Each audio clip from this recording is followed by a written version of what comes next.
Black Mirror, Season 1, Episode 2, 15 million merits. Welcome back to another Floppylegss YouTube video. I really appreciate you coming back on through.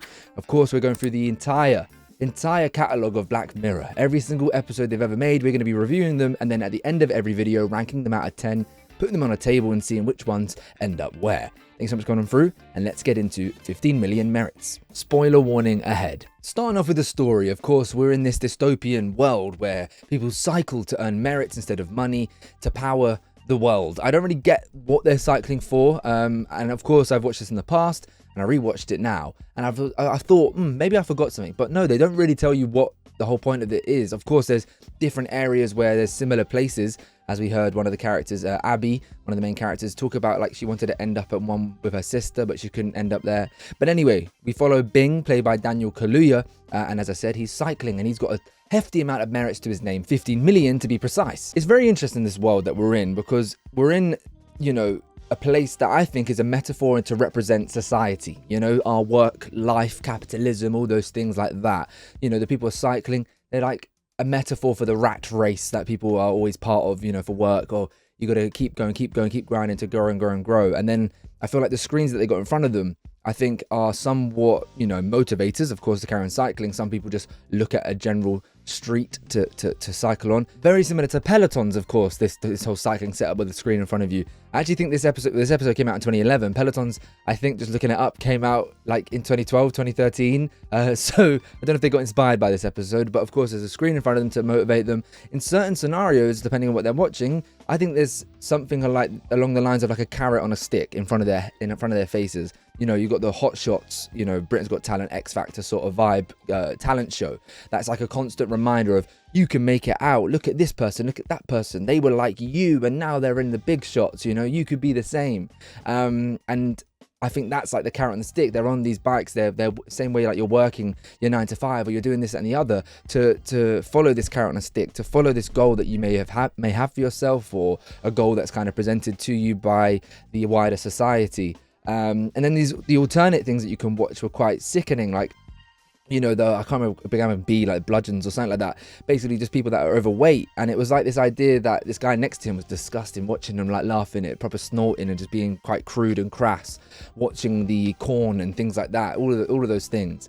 And he had a very different take, I think, on like Bing was turn up, do his job, go home, have the merits, and, you know, do your thing. Whereas he thought he was better than the lemon people. Like he called them, you're gonna go lemon.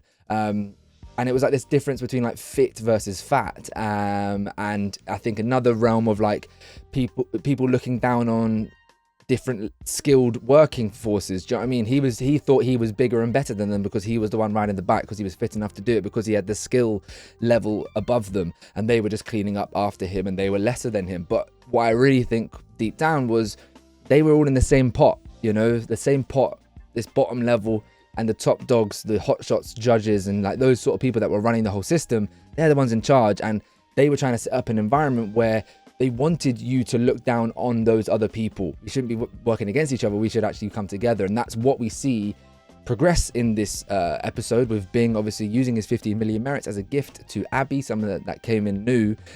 Very interesting, very subtle thing that she said she's now 21, so she's able to go into this cycling world, which makes me think, of course, 21 is in the UK. If you go straight into university, 21 is when you finish your schooling and your education. So this is like, again, stressing the metaphor of her and them all going into this workforce, into this world. And of course, he hears her sing, gives her a ticket to go into the Hot Shots to have an audition. And what I thought was really interesting here is, I forgot this, but he mentions why he has so many credits. When you look at everyone else's screens, they vary from 500,000, 1 million to 15 million is abnormal amounts of credits to have. And he kind of referenced that he has that amount because his brother passed away. And I thought it was really interesting, again, like, to have that sort of money, it came through inheritance. And I thought that was a nice subtle reference. But anyway, he buys the 50 million credit ticket. They go to the audition and they enter this room with all of the people waiting to go out and audition. And I thought, if you look around that room, it definitely had a certain demographic, a certain vibe to all of them. And it felt like, of course, they had all that money, whereas Bing felt more relatable to me. In the story, they make sure that we know that the Hot Shots sort of show is very manufactured. You know, they go out to the preview screen, the person there saying, say ABC for me, please. And they're like, okay, I'll say that. And then she goes out and she has to have a compliance drink, which was really, really cool. Just like, what on earth? And then this is when it turns dark. It really does turn dark. It leaves you feeling very, very empty when you watch it, because I haven't watched it in years, but I put it in my top 10 because I knew that I loved this episode for what it was. And when you rewatch it, so obviously Abby goes out, she gets told that she has an okay voice, above average, but she's obviously very attractive. So you're gonna, if you want to escape this world that you're in, come down this erotic path, doing that sort of style of content, you know, adult content, and you can make it out of that cycling world. And then they basically just kind of manipulate her, being like, look at all of those people, all of the little like avatars on the screen behind them. They all wish they would have an opportunity like you have right now. Do you really want to spend the rest of your time here? So yeah, they just like someone that was 21, like new to this world, got manipulated. And then you see what she ends up doing. And she's singing the song while she's doing it. It was actually really horrific, actually. And Bing's response is to lash out, because he no longer has the merits now to skip any of the adverts, so he has to watch them all. And that was, it was really horrific. And then obviously he goes on, he grinds, he gets those 50 million merits back after like 2-3 months of hard graft, and then gets out there, does a really goofy dance. But then the whole point of it is he has a piece of glass and he basically just has a massive speech. And this is where it's again empty inside, because he has a proper message there. Like, what is this world we're living in? Like, we're just working for what? Like, what is this for? What is this for? And then they just say, you want to work for the top side of things? Come on through. And then he goes. And that, yeah, the story there is just incredible. Like, it's so deflating, but in a good way, in the sense of like, they're trying to tell us something here. And I spoke more about 15 million merits in my top 10 video if you want to go watch it. So moving over to the concept, and I've kind of mentioned it already, but it's basically just an exaggerated world, a metaphor for the working world, you know, your adult life, what things are like in the working world, capitalism, yada, yada, yada, that sort of stuff. And I think it's really, really interesting. I think it's when it's portrayed in that way. So like, someone could watch this episode and think, well, why is he doing this? Like, why is he riding this bike every day? Like, what is the point? And then you maybe just identify that, no, it's a metaphor for the real world. No, I might be wrong. You might not think the same, but I see it as a metaphor for the real world. You know, you go and do your cycling job, whatever that may be.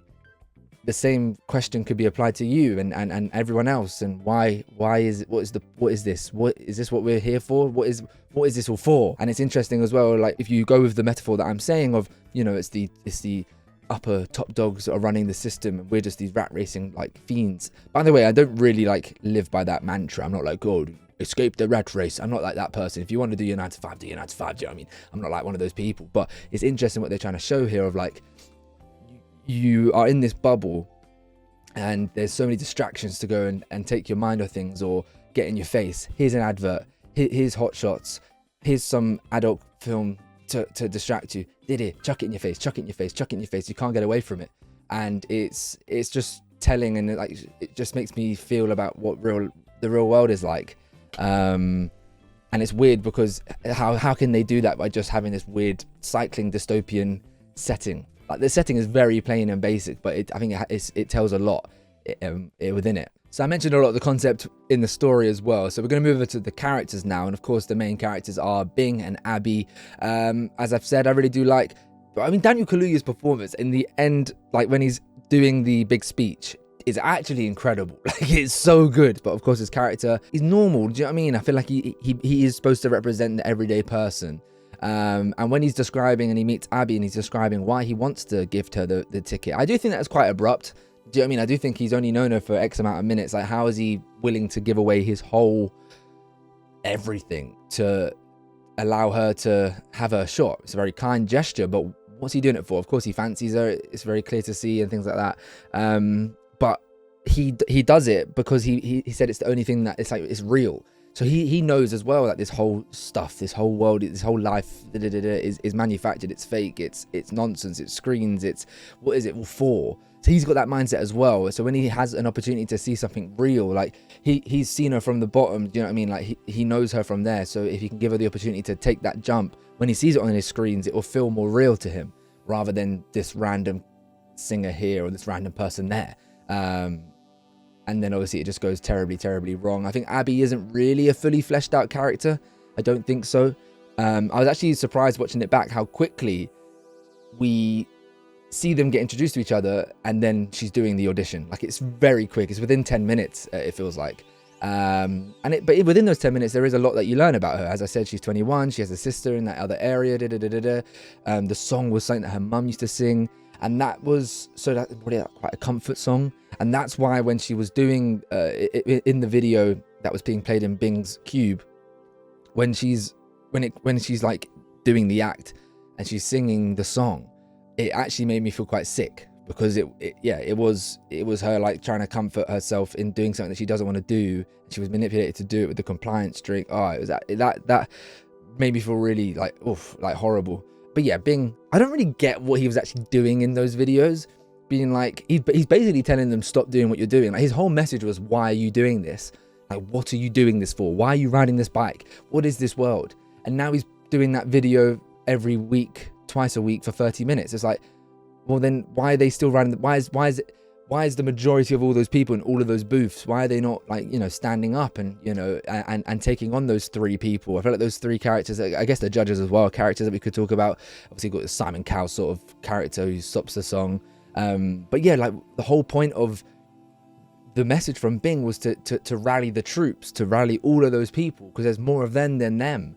But yeah, now they use it as motivation to carry on cycling. It's like, what? So moving over to the twist, of course, it was, as I've already mentioned, that Bing chooses to go down that path rather than staying true to his word and staying true to what he believed in. All he needed was a way out, and then he was just also going to follow the crowd and give up on what he truly believed in. And it kind of, yeah, as I've said in the top 10 video in the past, it kind of just shows that, like, depending on your position in life, like if you're comfy and you're up here and you're comfy, you don't, your opinion changes. You don't necessarily look down on all this and feel the struggle, feel the pain, or care for that. So the fact that he got out of that life, he now no longer cared as much. And we saw how visceral he was in how much he did care.